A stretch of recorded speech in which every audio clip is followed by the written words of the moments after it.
Madame, Monsieur, bonsoir et bienvenue. Le Premier ministre Patrick Achi et les organisations et fêtières syndicales ont signé ce matin la nouvelle trêve sociale.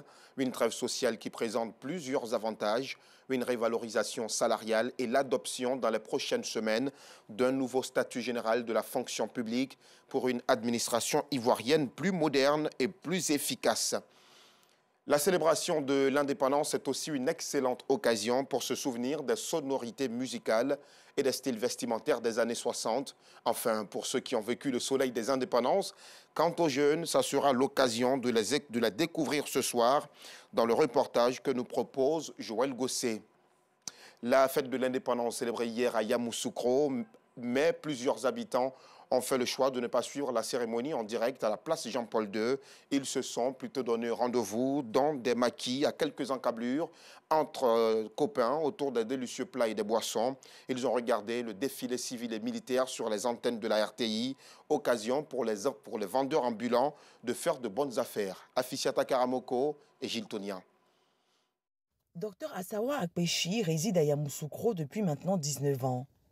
Habitué à assister aux festivités de l'indépendance à la place Jean-Paul II, il décide de vivre celle de cette année autrement. Il y a du monde, j'ai préféré décaler un peu. Mais là, vous voyez, le défilé continue ici. Les chars, quand ils finissent devant les autorités, repassent ici. Et je crois qu'on est bien placé. Avec lui, de nombreux autres habitants de Yamoussoukro, ils disent vouloir joindre l'utile à l'agréable. On n'a pas pu rentrer où ils faisaient les défilés, mais on est resté derrière à cause de la famille. Vous voyez qu'il y a trop de monde. À cause du monde, on a préféré venir s'asseoir ici, puis fêter en famille, pour vraiment s'amuser par rapport à la fête de l'indépendance de notre pays. On suit à l'antenne depuis, vraiment nous sommes fiers. Voilà, tout se passe bien, tout est bien organisé. Voilà, nous sommes vraiment fiers. Je suis juste à côté de la place Jean-Paul II. Donc là, on est plus à l'aise. Vous voyez, il y a une bonne ambiance, les voitures passent, l'air frais, on souffle. Et puis regardez, je suis en train de prendre un peu de force. Donc ça revient au même, il y a une bonne ambiance. Cette situation conforte le business des restaurateurs et vendeurs ambulants. C'est le cas de Seydou Koulibaly, venu spécialement de Korogo. Je fais habit traditionnel, je tisse, venez vendre, Yamoussoukro, les jus d'indépendance. Donc ça marche un peu? Ça marche un peu, ça marche un peu. Il y a des robes, 7500, il y a des 10 000, c'est les quartiers. Voilà. Ces commerçants y voient une véritable opportunité. J'attends beaucoup de clients, il veut qu'ils viennent beaucoup, parce que vraiment s'ils ne viennent pas, ce n'est pas bon pour nous. Je vends les éventails, en tout cas c'est pour l'indépendance. Donc on vend les éventails, c'est à bon prix.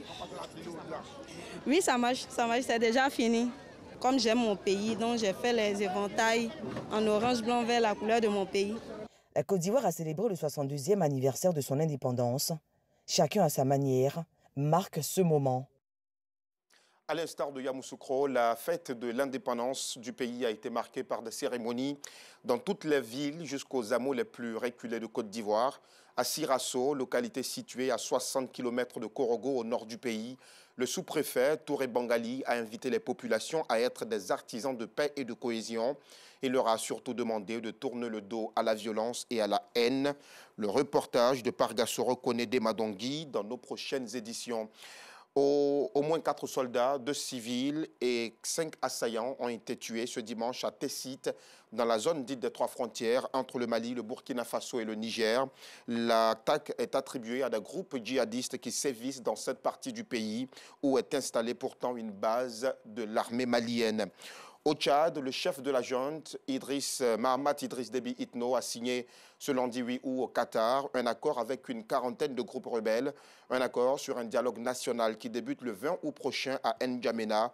Le texte garantit aussi la sécurité de ses opposants, invités à participer à cette journée de discussion. C'est tout pour ce bref tour de l'actualité. Soyez avec nous à 19h30.